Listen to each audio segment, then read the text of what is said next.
It is the News Blitz with Randy Wang on Talk Radio 790 KABC. I'm here every single day from 5 to 6 talking about the local issues that matter to you most, and we're taking your phone calls at 800-222-KABC, 1-800-222-5222, and I'm finally back here live. Thanks so much for putting up with the best of the News Blitz last week as I went on vacation to Puerto Rico. My first time ever in any Caribbean part of the world. Of course, Puerto Rico is also an American territory, which makes it really easy to fly over there. Love the beaches, love the food, love the culture, love the history. Didn't love getting sick halfway through it and then getting my wife sick as we flew back last night. So that's what happened with that. But, you know, I really did enjoy a lot of the fascinating cuisine that comes out of Puerto Rico because it is very different from anything I've ever had. I've been to a few different islands in my time. You know, I've done a couple of trips to Hawaii, and Hawaii, it's a lot of poke, and I love that.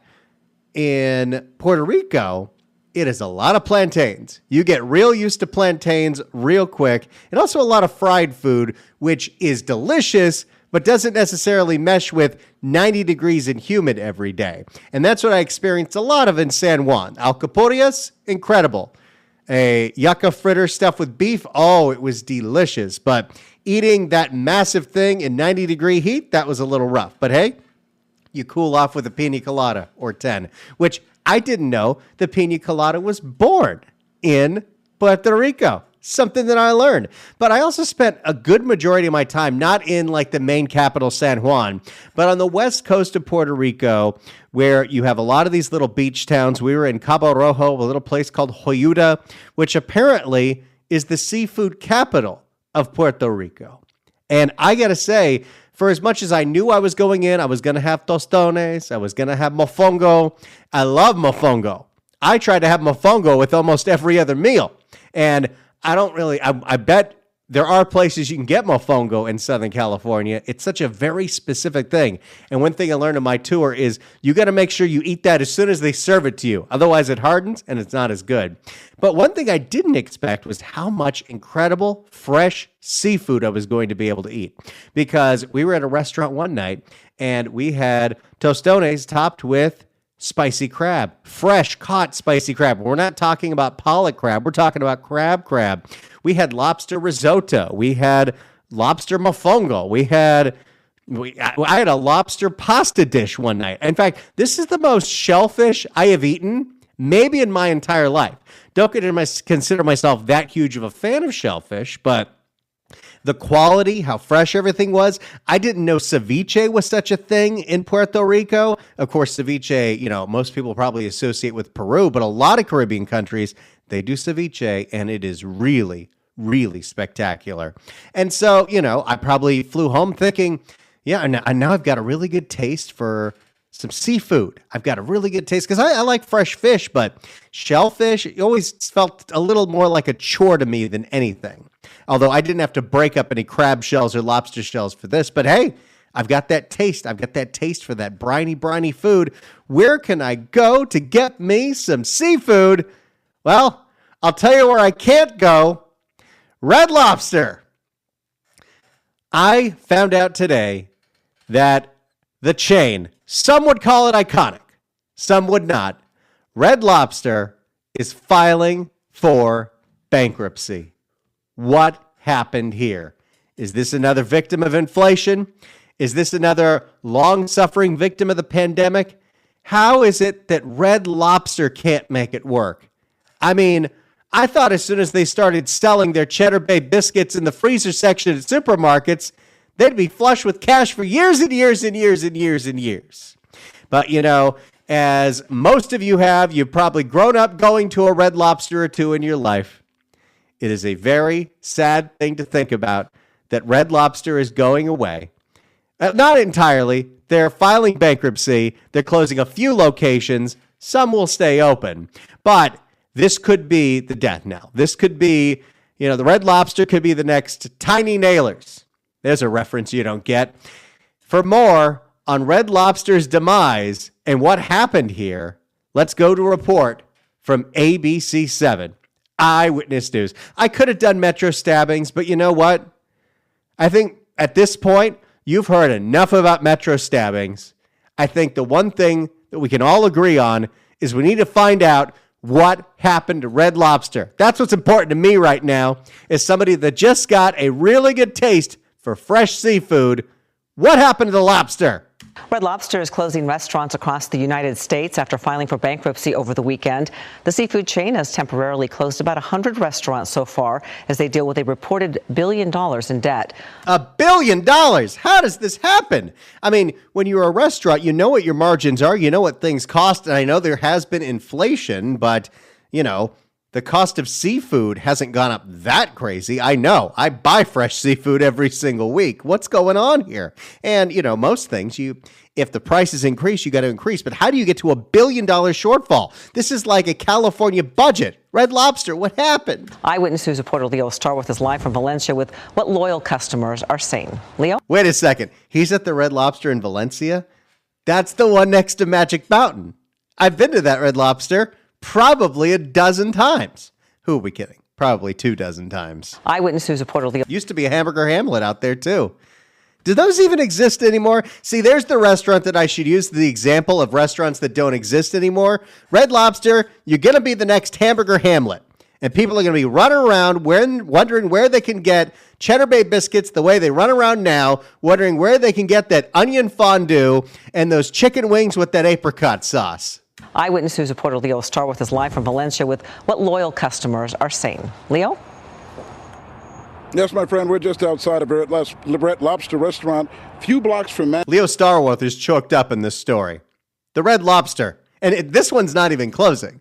But they probably drove to the closest Red Lobster they could from ABC7 Studios in Burbank. Yes, my friend, we're just outside of Red Lobster restaurant, few blocks from Six Flags Magic Mountain. We talked to several loyal, disappointed customers who are happy at least that this restaurant remains open for now. Red Lobster is the best restaurant ever.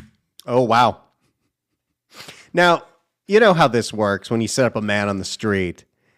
You're going to interview 20 people, maybe 2 make the cut. How many people do they wait for to be like, oh, Red Lobster, yeah, this is pretty good. Yeah, I like it. Yeah, you know, those biscuits are great.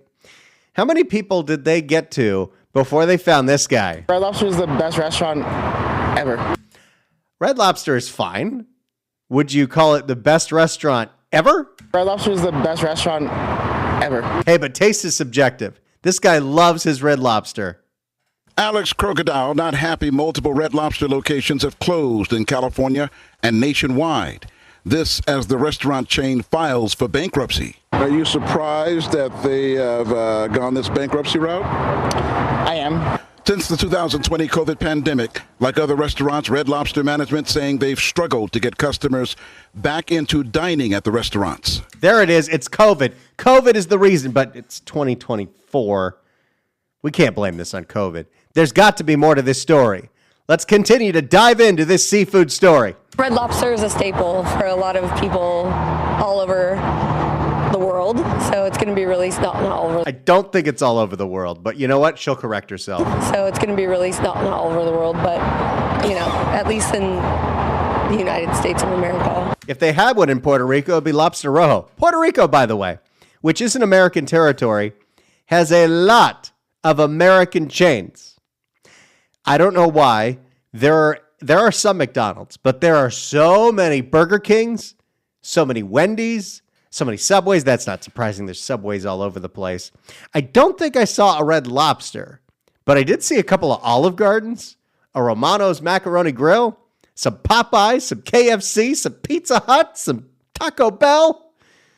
It is apparently what I learned was back in the 70s, you know, one of the reasons Puerto Rico is still not a state, outside of the fact that a lot of the people who live there don't necessarily want that, is that this country has been using Puerto Rico for so many different tax break schemes over the decades. And in the 70s, apparently, for franchisees, you could open up franchises in Puerto Rico for huge tax breaks. Desperate to regain its pre-pandemic popularity, The restaurant chain rolling out all-you-can-eat deals at discounted prices. Uh-oh.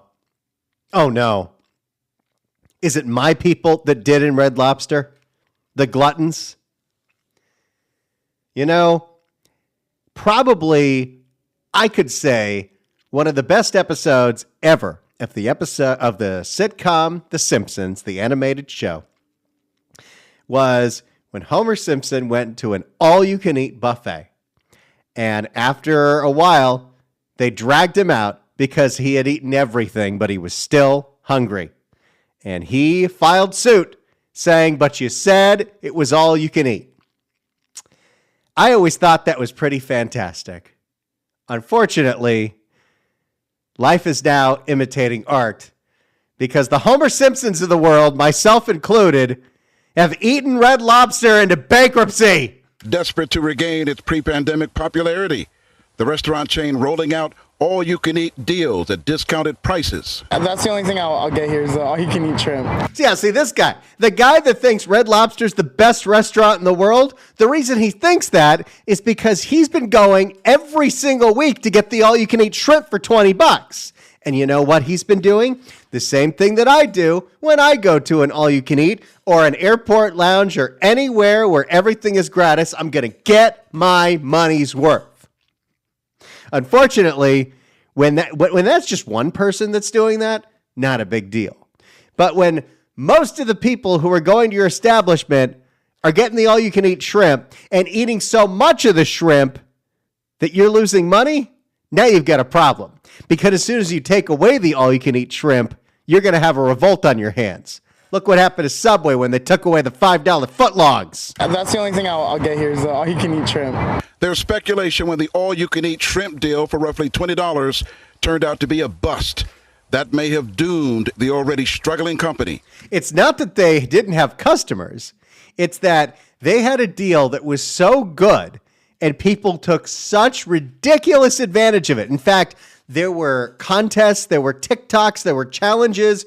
People would go in on live stream. I'm going to eat 60 shrimp today. Red Lobster paid way more than $20 for that 60 shrimp, I think. I don't know how much a shrimp costs. Alex believes some patrons eating so much of the shrimp they ate into the company's profits. What's going on here? We loading up on the shrimp? Do you think people were like putting it in their pockets so they could take some of that shrimp home? All-you-can-eat shrimp. I feel like that's a really bad loss leader. Red Lobster filing. Yes, but it was great for you. Would you call Red Lobster your greatest favorite restaurant ever if it didn't have the all-you-can-eat shrimp? The thing with buffets and the thing with all-you-can-eat deals, it is quantity over quality. I don't know if anybody would say that Red Lobster has particularly great seafood. It's fine. Again, I've been going there since I was a child. And the most memorable thing on the menu is the free biscuits they give you. Talk about a different loss leader. But the fact is, it's not that the shrimp is particularly great.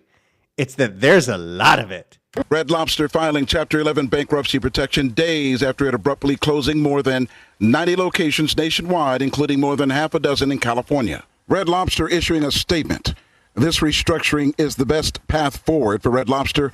It allows us to address several financial and operational challenges and emerge stronger and refocused on our growth. Alex is happy so far. This Red Lobster, a few blocks from Six Flags Magic Mountain, not getting the axe. Come here every time I go to Six Flags, so I need them to stay open.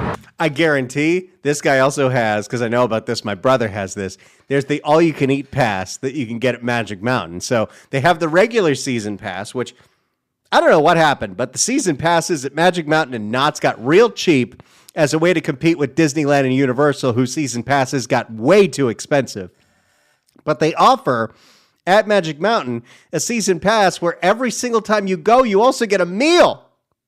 Talk about taking advantage of that. Come here every time I go to Six Flags, so I need them to stay open. Here in Southern California, Red Lobster locations have closed in Montclair, San Diego, and Torrance. Well, there you go, everybody. It is a sad, sad day. The gluttons, myself being one of them, a self-professed glutton, although I was never a Red Lobster glutton, we took out a chain. They wanted to do something nice for people that were trying to get out of the pandemic, go into a restaurant. They said, here you go. All you can eat shrimp, $20. Assuming that people would go in and maybe they'd order one all you can eat shrimp, but they'd also get a scampi, or they'd actually go for the aforementioned red lobster, pick one out of the little tank there, which I always find to be very creepy, by the way. And of course, they get a cocktail or two, or three, or four, maybe a bottle of wine, stuff that they have a huge markup on. But no, you cheapskate gluttons, what did you do? You went to Red Lobster, you only got the all-you-can-eat shrimp, and you ate way too much of it. And now, no Red Lobster for anybody. If you'd like to say a prayer for Red Lobster, you can do so at 800-222-KABC. It's the News Blitz with Randy Wang on Talk Radio 790 KABC. It's the News Blitz with Randy Wang on Talk Radio 790 KABC. 800-222-KABC is the phone number. You can email me at randykabc@gmail.com. Well, we just told you about the demise of Red Lobster. They filed bankruptcy, mostly because they sold way too much all-you-can-eat shrimp. People would go in for $20 and eat way more than $20 of all-you-can-eat shrimp, and they wouldn't buy anything else. And Red Lobster got into the hole to the tune of $1 billion. So now they're going bankrupt. Now they're closing locations. Maybe they'll emerge out of it, but I got to imagine most of those people who went to Red Lobster for $20, they're not coming back for regular menu-priced items. No, they'll go on to the next one, and this is where I have a warning to the cheapskate gluttons out there. Myself, I have been one of you people for many, many years, so I understand how you think. Don't ruin a good thing. It was just pointed out to me by our board op Art here that there is another chain that is dipping its toe into this all-you-can-eat deal world. And if this one sounds too good to be true, don't overdo it and ruin it. I happen to be a huge fan of chicken wings. And I would say my favorite brand of chicken wing restaurants is Buffalo Wild Wings. There are a couple of local places that I like as well. Pogo's in Valley Village, Lake Balboa. I haven't lived in Valley Village in 15 years. Is very, very good. But Buffalo Wild Wings, it's just dependable. I love all the different flavors. Mango habanero is probably my favorite, but I eat way too much of it and then I get sick. The spicy garlic is good. The Asian zing is good. Even the jalapeno. It's a good time. But you know what? Buffalo Wild Wings is not cheap. In fact, the last time I tried to order it on DoorDash when the wife was out of town, I think to get 20 wings was going to cost somewhere about $40. It was a lot. Now, could be worth it. It's very good. Here's the deal. Buffalo Wild Wings apparently is moving into this territory. They're announcing an all-you-can-eat deal on boneless wings, which is a fancy way to say chicken nuggets, and fries for $19.99. Now, it's only Monday through Wednesday, but you got to do me a favor. If you're going to take up B-dubs on this offer, don't just get the $20 all-you-can-eat boneless wings. Make sure you get a drink. Make sure you get a different side. Well, that's probably too much food. Get a couple of drinks. They make a really good michelada. Because if you only go in there and you get like $50 worth of chicken nuggets with all the sauces, B-Dubs is going to go out of business, and we don't want that. Now, I have a special prize for everybody listening today because I'm so glad you're here. I'm so glad that you're a part of this show. And I'm so glad that I get to give something to you. A little dramatic pause before we give away this one. 790 KABC welcomes Sarah McLachlan to the Hollywood Bowl on May 31st. Tickets are on sale now at Ticketmaster.com. But right now, caller number 9 at 1-888-790-5222 gets a pair of tickets to the show. Tickets furnished by Live Nation. Good luck dialing. When we come back, you will hear Karen Bass, Janice Hahn, Catherine Barger, Hilda Solis, and the rest of the Metro gang talk about what a great job they're doing, even though everyone's stabbing each other to death on the Metro. It's the News Blitz with Randy Wang on KABC. It is the News Blitz with Randy Wang on Talk Radio 790 KABC. We're here every single day from 5 to 6 talking about the local issues that matter to you most and taking your phone calls at 800-222-KABC, 1-800-222-5222. You can email me as well about anything and everything. I read some of them on the air. randykabc@gmail.com. That's randykabc@gmail.com. Before we get to Karen Bass and Metro, let's go to Mickey in Encino. Mickey, hello. Yeah, hey Randy, how you doing? Doing great. Okay, good.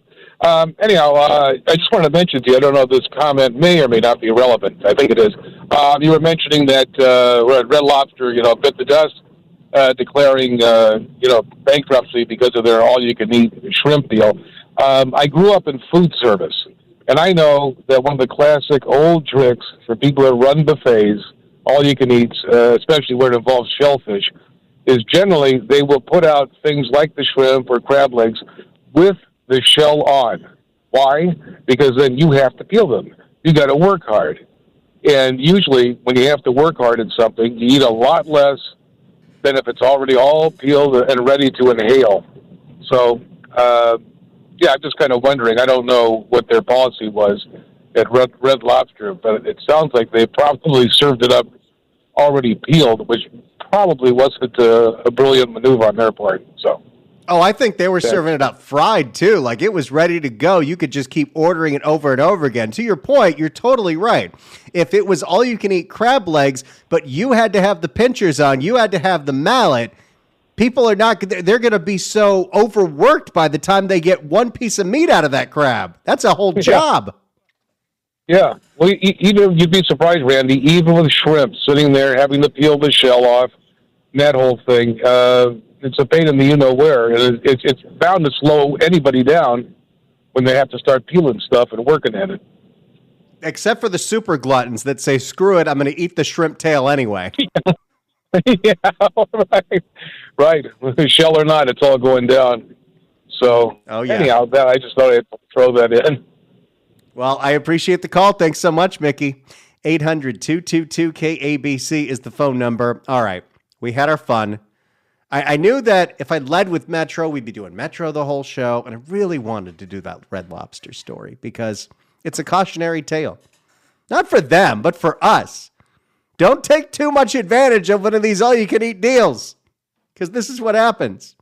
All right, so for a very long time, Karen Bass, even though there was violent story after violent story after violent story, would say this about Metro. My message to the community is Metro is safe. Then something kind of interesting happened while I was on vacation.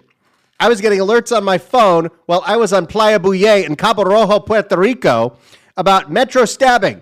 And then I was at Crash Boat Beach in Aguadilla, Puerto Rico, about Metro stabbing. And then I was in San Juan, Puerto Rico on a historical tour when I got an alert on my phone, Metro stabbing. And now Karen Bass is singing a different tune. Good afternoon, everyone.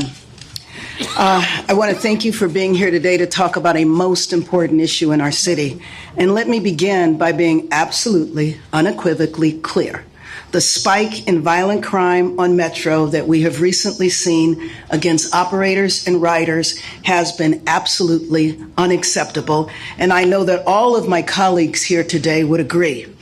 And by the way, she was joined by Catherine Barger, Hilda Solis, Janice Hahn, Katie Yaroslavsky, and a couple of the other members that are not, they're like the B team. You don't really care about them. You know who wasn't there? Holly Mitchell and Lindsay Horvath, because I don't think they agree. I think they think this is the system working as intended because the real offense was police officers arresting people for not paying the fare. Yesterday, as chair of the board of Metro, I directed an immediate surge of law enforcement personnel on Metro buses, on rail cars, and in stations to address this spike.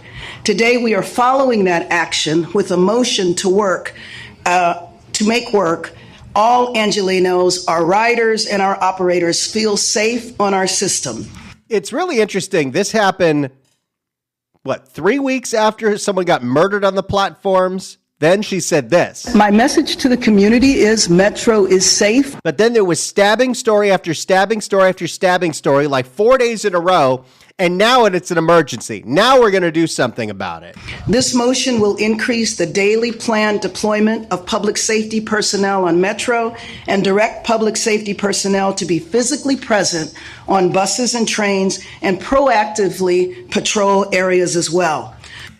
So what that leads me to believe is that you weren't doing that before. And why wouldn't you be doing that? Why wouldn't you be directing the police that you contract out for between the Sheriff's Department, LAPD, and Long Beach PD to be doing just that? What were you paying them to do or not do because you didn't want to have any law enforcement on the buses or trains because Holly Mitchell said it made her feel uncomfortable? The motion will also establish a unified command led by Metro's system security and law enforcement department with representation from all public safety resources and work to ensure that cellular service is enabled and working at all underground Metro rail stations on the platforms and during transit throughout the rail system. And the importance of this is so passengers, if they need to, can get help immediately. Well, I don't know about immediately. Even if you did, and I think that would be great, if you actually had the ability to use your cell phone when you're underneath the road on the red line or whatever the hell they call it now. It's like a 5 minutes between stops between Universal City and Hollywood and Highland. And if somebody is coming after you with a knife, even if you call 911, there is no way for a first responder to get to you for those 5 minutes. So good luck. I want to thank my fellow directors as well as our CEO, Stephanie Wiggins, for working on this important issue. So our message to Los Angeles is clear. We have already acted. The requests of Metro to... No, don't say you've already acted. You took forever to act, and you denied this was a problem for a very long time. We have already acted. The requests of Metro to increase personnel happened yesterday. The motion that we are talking about today will be introduced and discussed at Metro's board meeting next week. But given what has happened on the trains and the buses, we did not want to wait for a meeting next week. We wanted to act immediately because we understand that our number one job is for Angelenos across LA County to feel safe. Thank you very much, and let me introduce... If that's your number one job, I think you're failing at it. All right. Karen Bass moves over to Janice Hahn. Let's see what she had to say. She's a little more common sense on that board, but not much. Thank you. And when we're talking about all the failures that have led to so many violent attacks on riders and operators, I do not want to hear any board members talking about how great they are at their jobs and congratulating Karen Bass. Stop it. Thank you, Mayor. As the Metro Board of Directors, I think I speak for all of us that our priority is the safety of our riders and our employees. There's no amount of improvements that we can make to our routes, to our wait times that will matter to riders if they do not feel safe taking Metro buses or trains. So far, so good, Janice Hahn. Sometimes you impress me. We have the responsibility to every single one of our riders and our bus operators and our train operators to make Metro safe. And part of the solution, I believe, has to be increasing law enforcement visibility and presence on our system. Metro. Hey, we're a minute into this thing, and I'm agreeing with everything Janice Hahn says.